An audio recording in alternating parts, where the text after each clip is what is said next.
Okay, hello guys, welcome back. तो आज हम करने वाले हैं new theory, that is cattle and horns theory of intelligence. तो इससे शुरू करते हैं। तो सबसे पहले इनके पूरे नाम जान लेते हैं। तो कैटल का पूरा नाम है रायमंड कैटल एंड इस हॉर्न का नाम है जॉन एल हॉर्न। तो रायमंड कैटल जो थे वो एक टीचर थे और जो जॉन एल हॉर्न है ये इनके स्टूडेंट थे और इन्होंने इसी की रिसर्च को आगे कंटिन्यू करा था।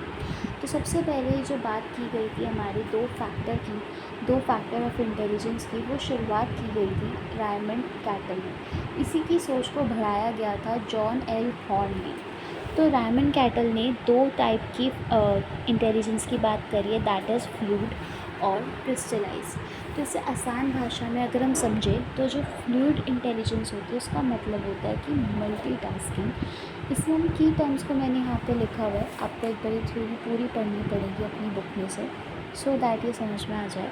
तो फ्लूइड यानी कि जब हम बात करते हैं, फ्लूइड यानी कि बहता हुआ, तरल, जो चीज़ बह रही है, जैसे पानी फ्लूइड है जो बहता है, तो उसी से ही आप लगा सकते हो सारे फीचर्स की फ्लूइड के क्या होंगे। कि मल्टीटास्किंग, अब जैसे पानी हमारा बहता रहता है कि यार एक पानी की नहर बह रही है, उसी से बहुत सारी वो निकलती जा रही है, स्ट्रीम्स निकलती जा रही है। तो सेम चीज़ है मल्टीटास्किंग की, एक टाइम पे ये बहुत सारे काम कर सकता है फ्लूइड इंटेलिजेंस कहता है कि ये मल्टीटास्किंग है। दूसरा न्यू सिचुएशन पर अप्लाई होता है, कि पुरानी सिचुएशन पे नहीं, न्यू सिचुएशन जो आज तक आपके सामने कभी भी नहीं आई है, उस सिचुएशन पर हम अपनी नॉलेज को अप्लाई करते हैं, अपनी इंटेलिजेंस को अप्लाई करते हैं। जैसे कि फॉर एग्ज़ाम्पल आपने कोई क्वेश्चन देखा मैथ्स का, आप एग्ज़ाम दे रहे थे और उस मैथ्स के पेपर में वो कॉन्सेप्ट का क्वेश्चन आपने आज तक नहीं सुना था, पर आपने अपनी बुद्धि लगाकर उसे सॉल्व कर लिया। तो दिस इज़ न्यू सिचुएशन, कि आपने आज से पहले उसे नहीं देखा था या सोचा था।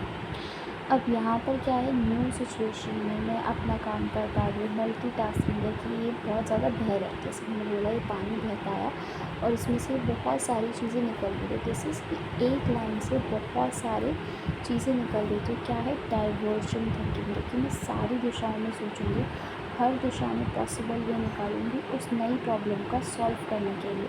तो यहाँ पे डाइवर्जन थिंकिंग होती है। ये जो हमारा इंटेलिजेंस होता है, दिस इज़ हेरिडिटरी। ये हेरिडिटी से आता है, कि ये माँ बाप से आता है, जीन्स के थ्रू आता है, आप इसे चेंज नहीं कर सकते। ये इनमेट होता है, इनहेरिट होता है बच्चों के अंदर।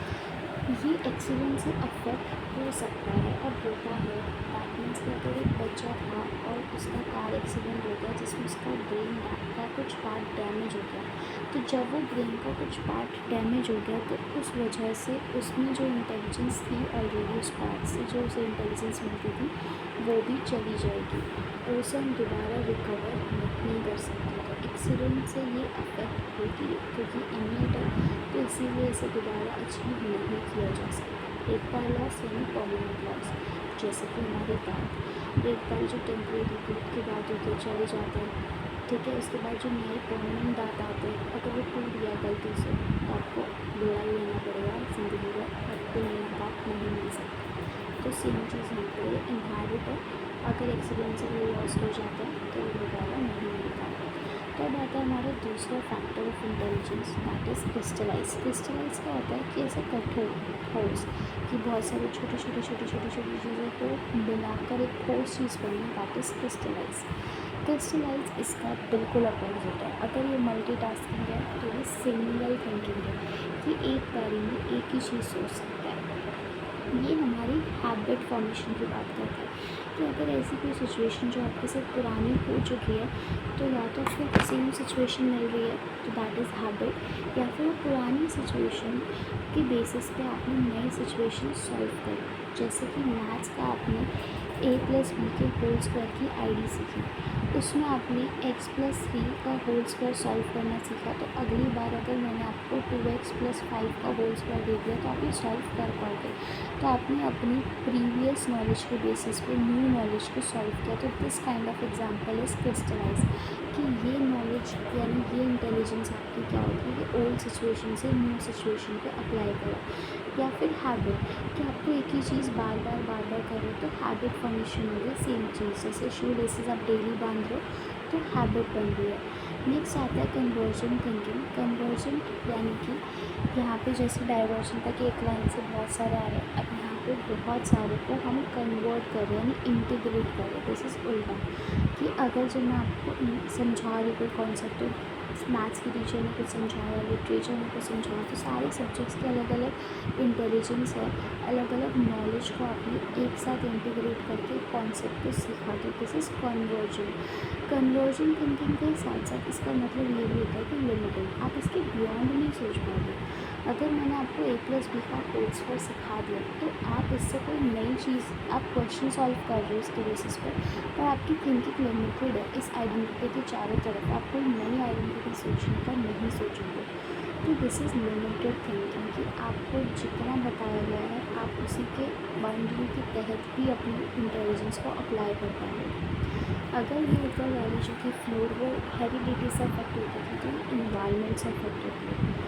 ये हमें इनहेरिट नहीं मिलती, जैसा आपको सोसाइटी और कल्चर में मिलता है उसी हिसाब से ये हमारी डेवलप होती है। तो सोसाइटी और कल्चर इसे सपोर्ट करता है, घराने में। और जो हमारी क्रिस्टलाइज इंटेलिजेंस होती है वो एज के साथ साथ बढ़ती है, क्योंकि हमारे एज के साथ साथ एक्सपीरियंसेस भी बढ़ते हैं और ये इन्वायरमेंट पर डिपेंड करती है। तो एक्सपीरियंसेस के बढ़ते बढ़ते हमारी क्रिस्टलाइज इंटेलिजेंस भी बढ़ती है। इसके बाद आता है रामन कैटल एंड जॉन हेनॉल्ड। इसमें जो फ्लूइड है इसको शॉर्ट फॉर्म में इन्होंने GF लिखा है। G मतलब जर्नल, F मतलब फ्लूइड, तो जर्नल फ्लूइड। क्रिस्टलाइज को GC लिखा गया, जर्नल क्रिस्टलाइज। तो ये बात ध्यान रखिएगा, ठीक है। तो हमारी फ्लूइड इंटेलिजेंस जो है वो हमारी इनहेरिट होती है। हम हमारे कितनी अच्छा सोच पा रहे हैं, एब्स्ट्रैक्ट थिंकिंग कर पा रहे हैं, प्रॉब्लम सॉल्विंग कर पा रहे हैं, वोकैबुलरी वर्ड्स को लर्न करना, रिकॉल करना, पहचानना, रिकॉग्नाइज करना, ये सारी चीज़ें जो है वो हमारी फ्लूइड में आती हैं। सॉरी मैंने मिक्स कर दिया। फ्लूइड इंटेलिजेंसेस जो हमारी एब्स्ट्रैक्ट रीजनिंग की बात करता है, मेमोरी की बात करता है कि हम कोई चीज़ को कितनी जल्दी प्रोसेस कर पाते हैं, इंफॉर्मेशन प्रोसेसिंग की बात करता है, उसे हम फ्लूइड कहते हैं, ठीक है। और क्रिस्टलाइज जो होता है वो हमारा कैसा होता है, सॉलिड होता है। ये हमें कहाँ से मिलता है, इन्वायरमेंट से मिलता है। तो ये वो नॉलेज होगी जो हमने ज़िंदगी भर एक्यूमुलेट करी है, इकट्ठे करी है, उस नॉलेज को हम क्रिस्टलाइज करते हैं। जैसे कि मैंने बाहर से लोगों से ही वोकैबुलरी सीखी है, मैं बचपन से तो नहीं सीख के आई थी। मैंने रिकॉल करना, रिकॉग्निशन करना, ये सब प्रैक्टिस एंड ड्रिल से आए, तो दिस इज़ क्रिस्टलाइज। हमेशा याद रखना ये दोनों टाइप की इंटेलिजेंस जो होती है वो बचपन में और एडोलसेंस में बढ़ती है, और फ्लूइड इंटेलिजेंस जो है वो 30 या 40s की उम्र में आकर डिक्लाइन होनी शुरू हो जाती है, क्योंकि जीन्स का इफेक्ट थोड़ा कम हो जाता है। अब आप सोच रहे हो कि ये हेरिडिटी है तो ये बढ़ घट कैसे सकता है, तो यस ये बढ़ घट सकता है। अगर फॉर एग्जांपल एक बच्चे की लर्न करने की ताकत बहुत अच्छी है, तो अगर उसे प्रैक्टिस मिलेगी, उसे यही चीज़ दी जाएगी तो उसकी काबिलियत और बढ़ेगी। लर्न करने की प्रैक्टिस हुई तो और ज़्यादा लर्न करना आ गया। बट अगर कहीं पर उसे प्रैक्टिस नहीं दी जाती लर्न करने की, ठीक है, तो वहाँ पर उसकी जो कैपेसिटी है वो कम भी हो गई। तो यानी कि इनहेरेंट जो मिला था वो कम ज़्यादा हो जाता अगर उसे इन्वायरमेंट को कैसा मिला तो ये अफेक्ट करता है, ठीक है। इसके अलावा बिल स्काई ने एक बात कही थी क्रिस्टलाइज इंटेलिजेंस के बारे में कि ये उम्र के साथ घटती है, वो हम भूल जाते हैं। जैसे जैसे उम्र बढ़ती है वैसे वैसे हमारी फॉरगेटिंग स्पीड जो है, भूलने की ताकत, वो भी बढ़ जाती है। इसीलिए हमें इसे बार बार रिहर्स करना पड़ता है अपनी मेमोरी में, सो दैट हम उस बात को याद रख सकें। क्रिस्टलाइज इंटेलिजेंस बिल स्काई, ठीक है। एक टेस्ट है वेस, WAIS, वेस, इसकी फुल फॉर्म है वेसलर अडल्ट इंटेलिजेंस स्केल। ये जो है ये मेजर करता है, ये वो बनाया गया था IQ टेस्ट जो कि मेजर करता है फ्लूइड इंटेलिजेंस को और क्रिस्टलाइज इंटेलिजेंस को। फ्लूइड इंटेलिजेंस को ये परफॉर्मेंस स्केल के बेसिस पे टेस्ट करता है और क्रिस्टलाइज इंटेलिजेंस को वर्बल स्केल पे करता है। इसके बाद जो IQ का रिजल्ट डिक्लेयर किया जाता है वो दोनों के स्कोर्स को मिलाकर किया जाता है, ठीक है। फैक्चुअल नॉलेज को अटेन करना, उस प्रोसेस को हम कॉग्निटिव इन्वेस्टमेंट भी कहते हैं। तो MCQ पेपर नहीं है बट स्टिल आप ये फैक्ट लिख सकते हैं। तो ये थी हमारी थ्योरी। अब इस थ्योरी के एजुकेशनल इम्प्लीकेशंस देख लेते हैं। तो इस थ्योरी में हमें ज़्यादा फोकस क्रिस्टलाइज इंटेलिजेंस पर करना चाहिए टीचर को, क्योंकि इन्वायरमेंट के बेसिस पर तो ऐसी इंटेलिजेंस जो इन्वायरमेंट से इफ़ेक्ट होती है या इन्वायरमेंट से बढ़ाई जा सकती है, तो उस इंटेलिजेंस पे टीचर को ज़्यादा फोकस करना चाहिए और टीचर को समझना चाहिए फ्लूइड इंटेलिजेंस का कॉन्सेप्ट, सो दैट जो बच्चों में डिफरेंस होता है कि कोई भी इंफॉर्मेशन को प्रोसेस करने की स्पीड होती है वो किसी में हाई लो एवरेज डिपेंड करता है कि बच्चे का फ्लूइड इंटेलिजेंस कितना है, वो उसी हिसाब से इंफॉर्मेशन को प्रोसेस कर सकता है। ये बात को टीचर को समझना चाहिए, basically individual differences.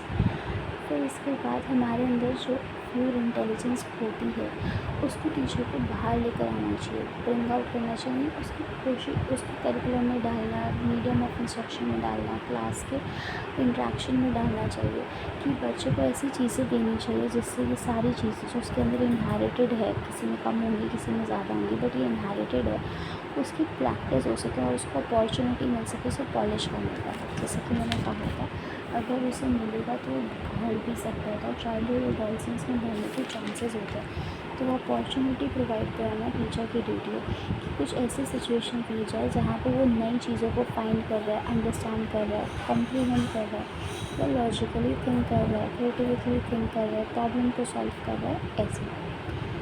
Crystallise intelligence जो होती है वो बेसिकली हमारी लिमिटेड होती है, लिमिटेड चीज़ से ली जाती है, जैसे कि हमने यहाँ कहा भी था कि ये लिमिटेड थिंकिंग होती है, कन्वर्जेंट थिंकिंग होती है, इन्वायरमेंट से अफेक्ट होती है, तो इसका सपोर्ट कौन करते हैं, सोसाइटी और कल्चर।